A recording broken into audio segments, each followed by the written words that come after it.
تخيل معايا لو النرجسي كان صادق معاك من الأول، قال لك إنه هيغرقك في بحر حب واهتمام، وبعد كده هيحول حياتك لمسرحية تلاعب. بس ده طبعا عمره ما هيحصل، لأن النرجسي لو في حاجة بيعرف يعملها فهي إنه يخبي مشاعره، يخبي نواياه، والأخطر يخبي أسرار لو عرفتها من النهاردة حياتك هتتغير 180 درجة. والنهاردة هنكتشف صندوق الأسرار ده واحد ورا التاني، وهنتعرف على الحقيقة اللي النرجسي بيتمنى يدمرك قبل ما تعرفها. أهلا بيكم.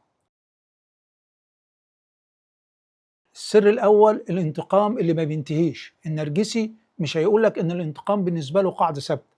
الشخص العادي لما يتخانق أو يزعل بيحاول يرد اعتبار نفسه، يطلع من القصة بأقل خسائر. لكن النرجسي الموضوع معاه مش بس رد اعتبار، لأ، ده معركة وجود. هو ممكن يضحي بفلوسه، يخسر سمعته، يهد شغله كله، كل ده عشان يشوفك انت متدمر، عشان يثبت لك انك مش هتطلع كسبان من اللعب. لكن هنا في نقطة خطيرة لازم نقف عندها. لما انت تحاول تنتقم منه، ايه اللي بيحصل؟ بتدخل اللعبة وهو عاوزك تدخل الصراع، عايزك تعيش بنفس الطريقة اللي هو عايش بيها، يا انا يا انت. وطول ما انت متفاعل ومشارك في لعبة الكر والفر ديت، هو كسبان، لانه بياخد منك اهم حاجة: انتباهك، طاقتك، ومشاعرك. الفكرة ان النرجسي بيحس بالانتصار لمجرد انه جرك معاه.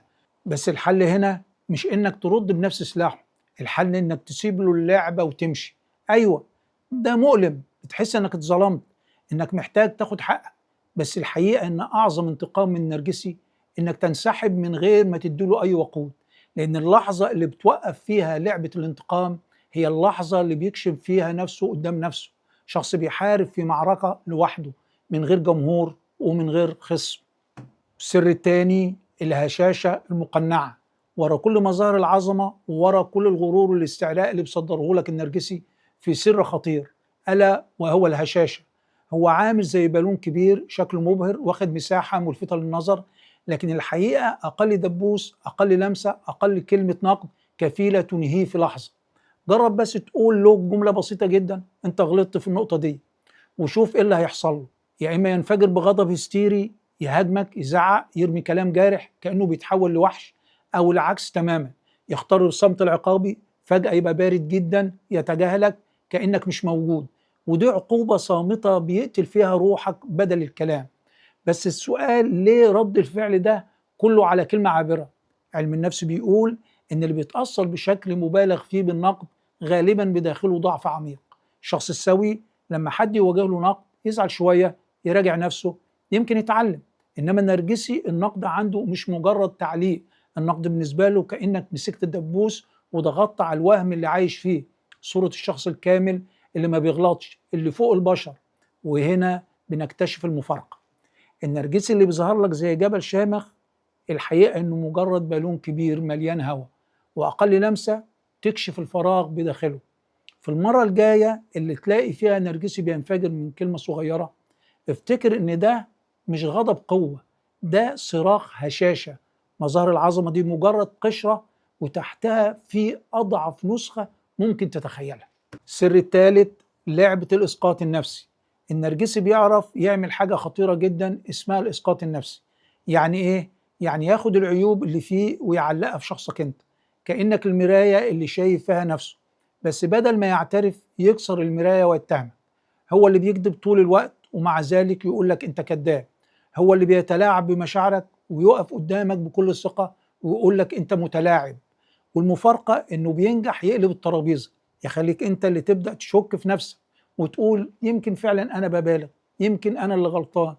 هنا بقى الخطر الحقيقي. النرجسي مش بس بيزور الحقائق، هو بيزرع بداخلك إحساس بالذنب والعار، يخليك تكره نفسك على مشاعرك الطبيعية. وكل ده مجرد محاولة منه يهرب من الحقيقة المؤلمة. علم النفس بيشرح الظاهرة دي بوضوح. اللي مش قادر يتحمل مواجهة عيوبه بيعكسها في غيره. النرجسي بيشوف بداخله كذب، ضعف، قسوة، بس بدل ما يعترف يلصقها بيه.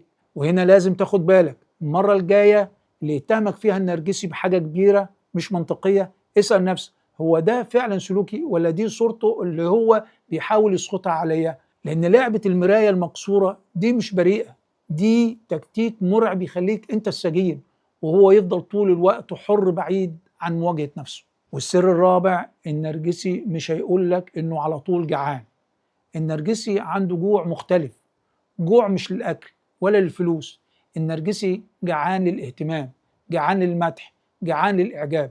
من غير الإمداد النرجسي يحس إنه ولا حاجة، كأنه فجأة اتعرى من الهالة اللي مغطي بيها نفسه.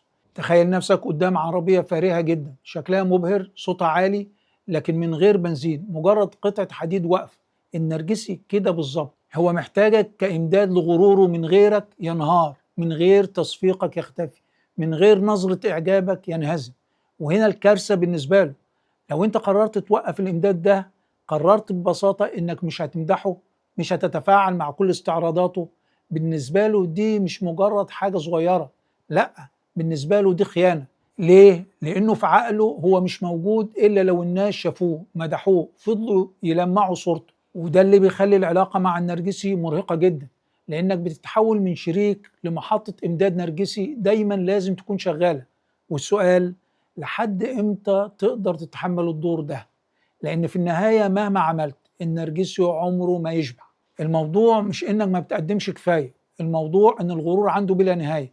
كل ما تدي كل ما يطلب أكتر، وده السر اللي بيخلي التعامل معاه استنزاف بلا نهاية. السر الخامس، إن أي شعور يساوي وقود. النرجسي ما بيهتمش بمشاعرك بمعنى حقيقي، هو مش فارق معاه أنت بتحبه ولا بتكرهه. اللي يهمه حاجة واحدة بس، إنك تتفاعل معاه. لو اديته حب شديد، بالنسبة له ده وقود، يحس إنه أعظم واحد في العالم. لو غضبت، صرخت، أو حتى كرهته، برضه وقود. النرجسي مش بيفرق بين الطاقة الإيجابية والسلبية، هو بيستهلك أي نوع. وده معناه إن حتى غضبك بيغذيه، حتى دموعك بتثبت له إنه لسه قادر يحركك. أصعب عذاب بالنسبة له إيه بقى؟ مش إنك تزعق ولا إنك تهاجمه، العذاب الحقيقي إنك تتعامل معاه بهدوء قاتل. تخيل نفسك قدام طفل خسر لعبته المفضلة، بيبكي، بيصرخ، ولو أنت واقف قصاده بهدوء تام، لا بتضحك ولا بتبكي ولا بتدي أي رد فعل، ساعتها بيحس إنه بيتلاشى. سر قوة النرجسي مش في أساليبه، سر قوته في تفاعلك معاه. ولو قدرت تكسر المعادلة ديت وترد باتزان وصمت، هتكتشف إنك نزعت منه أقوى سلاح، وهو قدرته إنه يخليك وقود المستمر. السر السادس، الهجوم الاستباقي. النرجسي عايش دايما بالقلق من لحظة الحقيقة، اللحظة اللي القناع بيقع فيها والناس تشوف صورته الحقيقية. وعشان كده قبل ما اللحظة دي توصل، بيبدأ يلعبها بشكل خبيث جدا. يجي مقابلك ازاي؟ يبتدي يشوه صورتك عند الناس من بدري، يحكي عنك قصص نصها كذب ونصها تلاعب. مرة يقول ده عصبي ومش متزن، مرة تانية ده مريض ومحتاج علاج، ومرات يدخلك في مشاكل عمرها ما حصل. الفكرة انه يزرع الشك، عشان لما يجي اليوم اللي تحكي فيه تجربتك، الناس تبقى خلاص متبرمجة وتقول اصلنا سمعنا عنه كتير. اللي بيعمله النرجسي ده اسمه الهجوم الاستباقي. هو عارف انك لو اتكلمت هيتلاشى قناعه، فيسبقك بحرب تشويه وصورة مغلوطة. وعشان كده مهم جدا تفهم اللعبة دي. اللي بيشوهك من ورا ظهرك مش بيعمل كده عشانك، هو بيعمل كده خوفا من اليوم اللي هتتكلم فيه ويتشقق قناعه. وده أكبر دليل إن الحقيقة أقوى من كل أكاذيبه. والسر السابع، الحب المزيف. النرجسي بيقول بحبك كتير، بس لازم نترجم الكلمة دي بالمعنى الحقيقي عنده. بيحب الإحساس اللي بيحسه وهو معاك. يعني هو مش بيحب أنت مين، هو بيحب إزاي بتخليه يحس بنفسه. العلاقة بالنسبة له مش مشاعر نقية ولا التزام حقيقي، العلاقة بتساوي صفقة.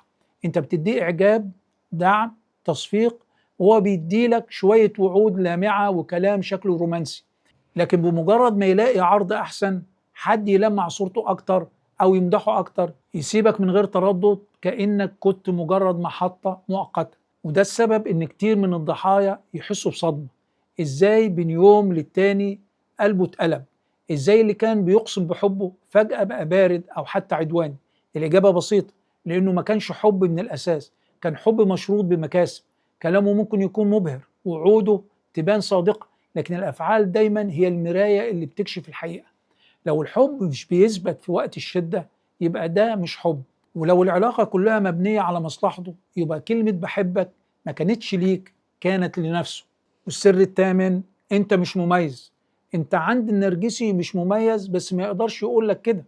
مع النرجسي النهاردة أنت أحسن إنسان في الكون، الشخص اللي بيدور عليه من زمان، وبمجرد ما ياخد اللي هو عاوزه بكرة فجأة تبقى ولا حاجة، مش فارق، أو حتى غلطة كبيرة في حياته. لكن خد بالك اللعبة ما بتوقفش هنا، بعد فترة من البرود أو الاختفاء ممكن يرجع تاني بنفس الأسلوب المستهلك ويقولك أنت الوحيد اللي فاهمني، مفيش غيرك اللي بيقبلني زي ما أنا. الحقيقة هو مش شايفك مميز في الأساس، أنت مجرد ترس في عجلة الإمداد النرجسي، يمدحك لما يكون محتاج يلمع نفسه، ويكسرك لما يشبع أو يلاقي هدف جديد، وبعدين يرجعك تاني، مش عشان أنت الوحيد، لكن عشان عارف إنك لسه ممكن تفتح له الباب.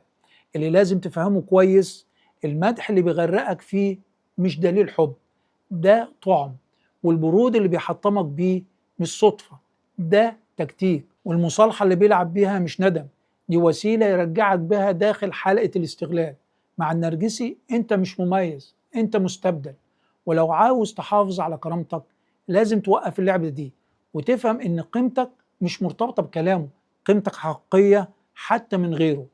ولازم تعرف ان النرجسي طول الوقت عايش ورا قناع العظمة، قناع التواضع، قناع الحب، لكن تحت كل الأقنعة دي الحقيقة أوضح من الشمس، هشاشة، خوف، واحتياج مرضي للاهتمام. القوة الحقيقية مش في انتقامك، ولا في انك تضيع عمرك تحاول تصلحه. قوة حقيقية انك تبني حدود وتحافظ على طاقتك، وتتعامل معاه باتزان، لأن اللحظة اللي هتبطل فيها تديله وقود هي اللحظة اللي هيبدأ فيها ينهار. شاركونا التعليقات.